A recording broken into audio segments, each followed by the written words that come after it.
Coucou, c'est Victor, et vous écoutez Comme un poisson dans l'eau, le podcast contre le spécisme. Série d'été 7, chapitre chéri, chapitre maudit. Écrire un livre, c'est pas un long fleuve tranquille. C'est plutôt des rapides, des remous, parfois un gros marécage dont tu sais pas si tu vas ressortir. Un jour, t'as l'impression d'avoir écrit ton chef-d'œuvre, et le lendemain tu relis et tu te demandes sérieusement si tu devrais pas tout balancer à la poubelle et recommencer ou arrêter. Bref, c'est un mélange d'extase et de galère, de chapitres chéris qu'on savoure et de chapitres maudits qu'on traîne comme un fardeau. Et je suis vraiment passé par tous les états au fil de l'écriture. Au début, je crois que je romantisais énormément le métier d'écrivain. J'arrêtais pas de faire des découvertes en plus, tant sur le fonctionnement du processus éditorial que sur l'artisanat de l'écriture elle-même. Et j'étais donc porté par un enthousiasme débordant qui l'emportait sur tout le reste. J'étais émerveillé par chaque accomplissement et je me sentais progresser très vite. C'était hyper satisfaisant. Trop heureux de me sentir devenir auteur, travailler dans les cafés, dire un peu nonchalamment à mes proches « Oh, je vais écrire » ou « Je suis sur tel chapitre », voir parfois la fierté aussi dans les yeux de mes amis quand je leur annonçais que j'étais en train d'écrire un livre. Et ma mamie espagnole toute fière qui me dit au téléphone « Oh, tu vas devenir célèbre !» Bref, moi aussi, j'idéalisais l'écriture, comme nous y incitent en fait les représentations culturelles mainstream, les films notamment, mais les livres eux-mêmes bien sûr, et les médias. Et en fait, heureusement que j'ai fait ça, parce que ça m'a beaucoup aidé, ça m'a porté.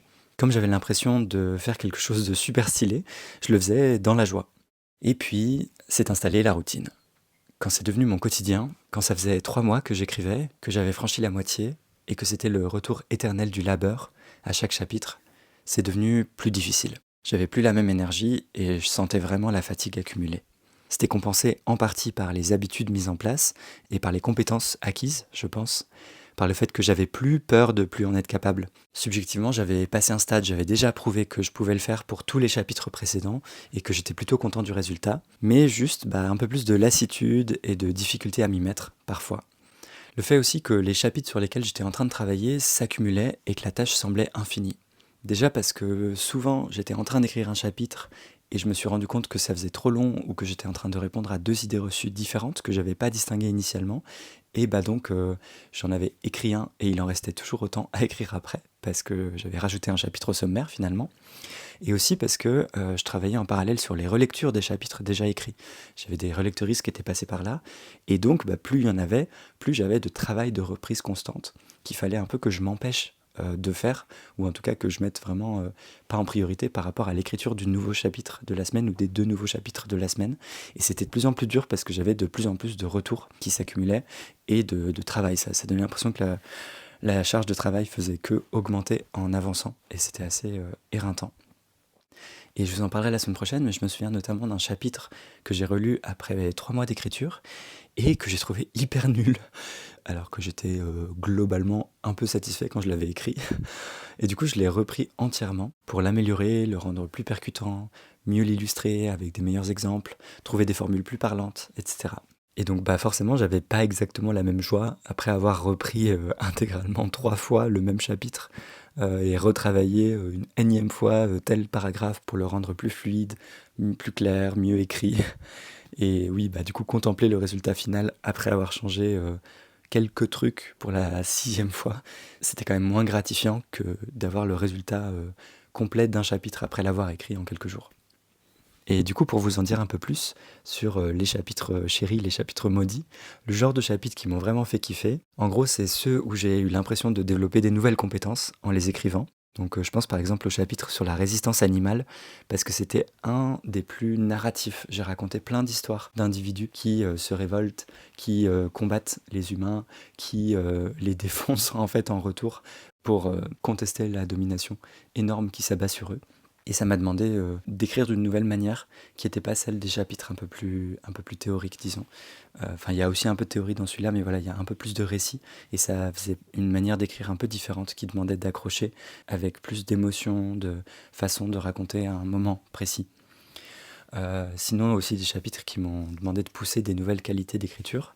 Je pense notamment au chapitre que j'ai écrit sur le wokisme, parce que de plus en plus le véganisme est intégré à cette grand épouvantail de l'extrême droite qu'est le wokisme. Et où en fait là j'ai pu, comme je m'en prenais vraiment à des ennemis politiques complets, je me suis vraiment autorisé à me lâcher sur l'ironie et c'était assez drôle. Enfin, j'ai vraiment pris du temps pour trouver des formules rigolotes qui mettaient vraiment sur le dos en mode hippon nos ennemis idéologiques.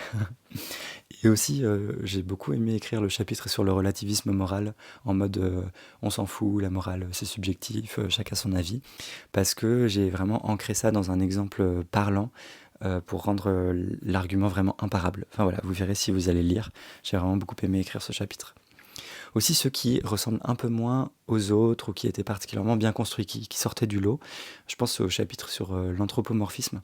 C'est une accusation qu'on fait tout le temps à l'antispécisme. Ah, mais vous pensez que les animaux sont des humains, vous les traitez comme des humains, ça réduit leur altérité, ça les reconnaît pas dans leurs différences. Enfin voilà, tous ces trucs-là. Et je pense que j'ai vraiment réussi à trouver une accroche que je trouve à la fois très forte et qui m'a aidé en revenant à chaque sous-partie finalement à cette accroche, à toujours révéler un nouvel aspect du sujet traité et sur laquelle je pouvais m'appuyer pour développer des nouvelles analyses toujours plus poussées au fil du chapitre. Et je pense que c'est vraiment rare d'arriver à trouver un exemple comme ça d'accroche suffisamment riche et pertinente pour pouvoir l'utiliser pour tisser finalement un fil directeur du chapitre très structurant, très pertinent, et que ça fasse pas grosse ficelle en mode il fallait trouver quelque chose, donc truc par défaut ou truc un peu rigolo, mais sur lequel on peut pas s'appuyer tout au long du chapitre.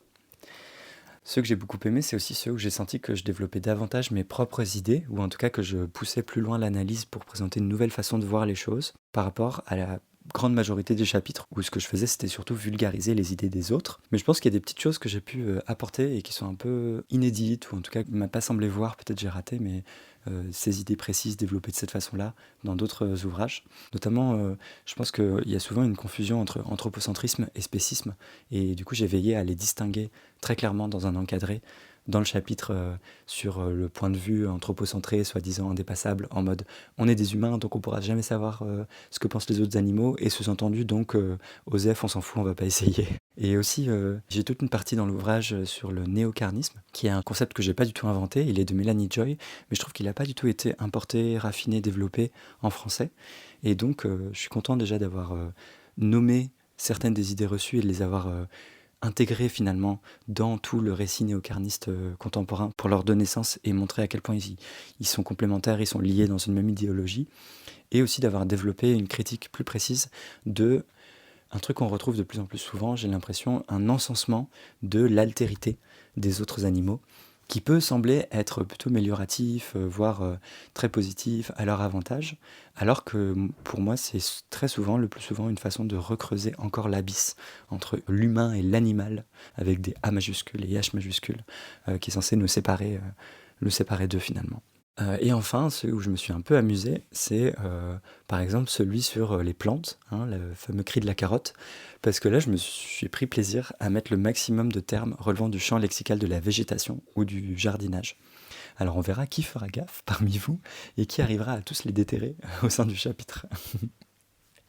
Bon, mais il n'y a pas eu que des chapitres hyper kiffants. Au milieu, il y avait les chapitres du ventre mou, disons, un peu les chapitres de fondation. C'est-à-dire pas forcément ceux qui font briller la façade du livre, mais qui tiennent les murs. Moins excitants à écrire, mais si tu les enlèves, l'ensemble s'écroule tout simplement. Et c'était plutôt les chapitres qui faisaient le tour d'horizon des sujets un peu essentiels à l'antispécisme, à la théorie antispéciste. Donc notamment la construction de l'infériorité des animaux, en mode ils sont bêtes, ils sont insignifiants, ils n'ont pas de devoir donc pas de droit, etc.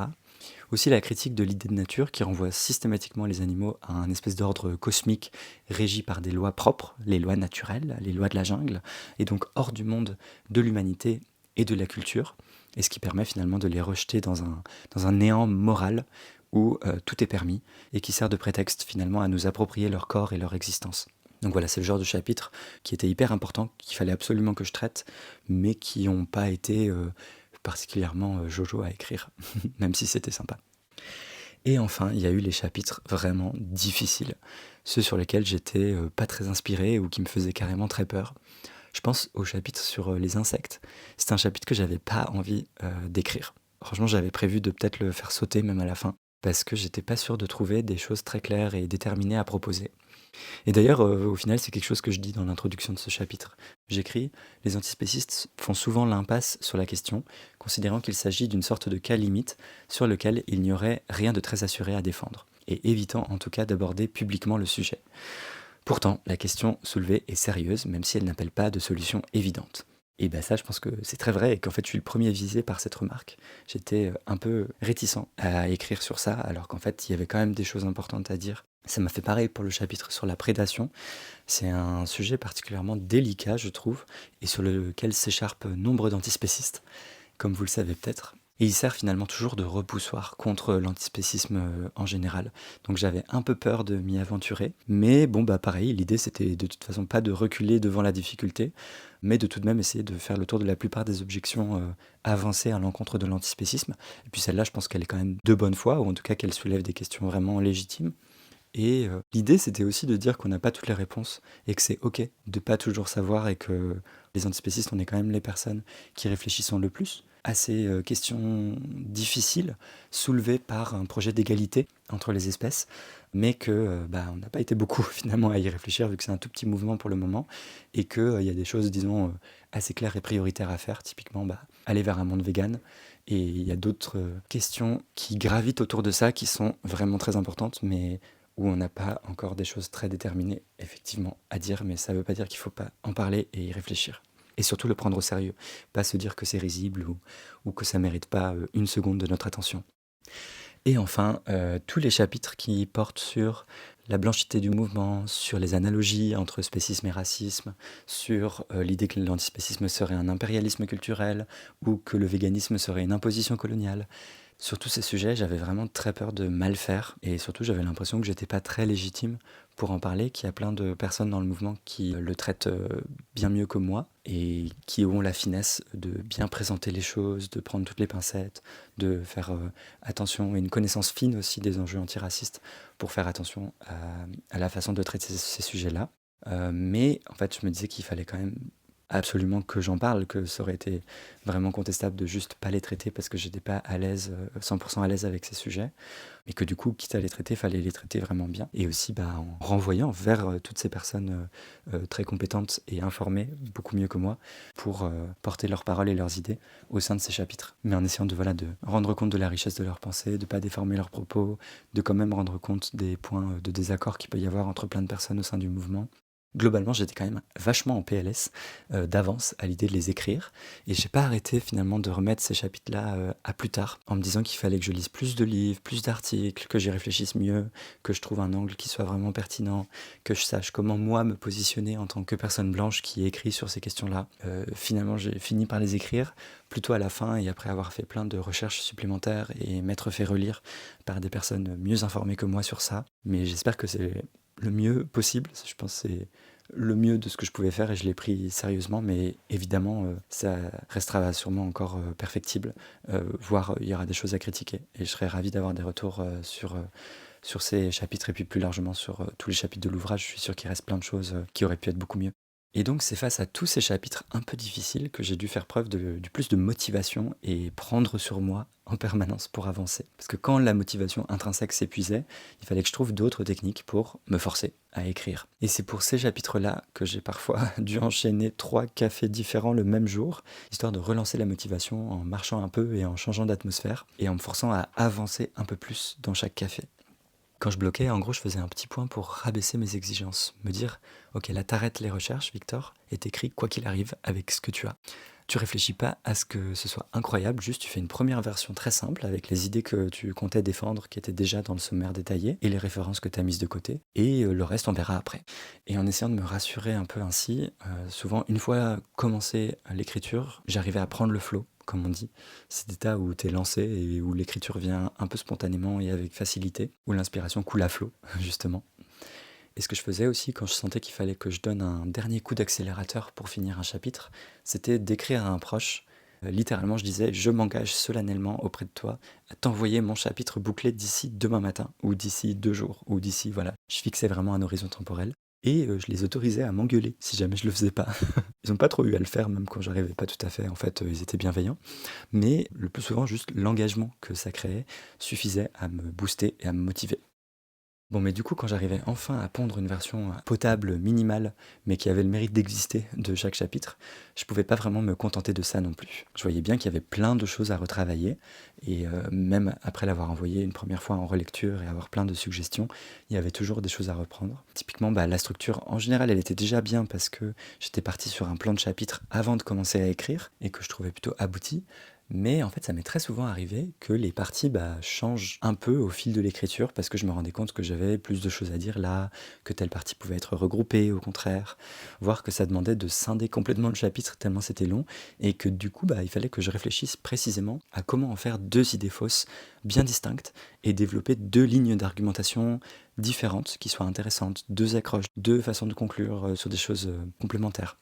Donc ça m'a demandé des fois un peu plus de travail aussi, de répartir les idées en faisant changer la structure du sommaire prévu.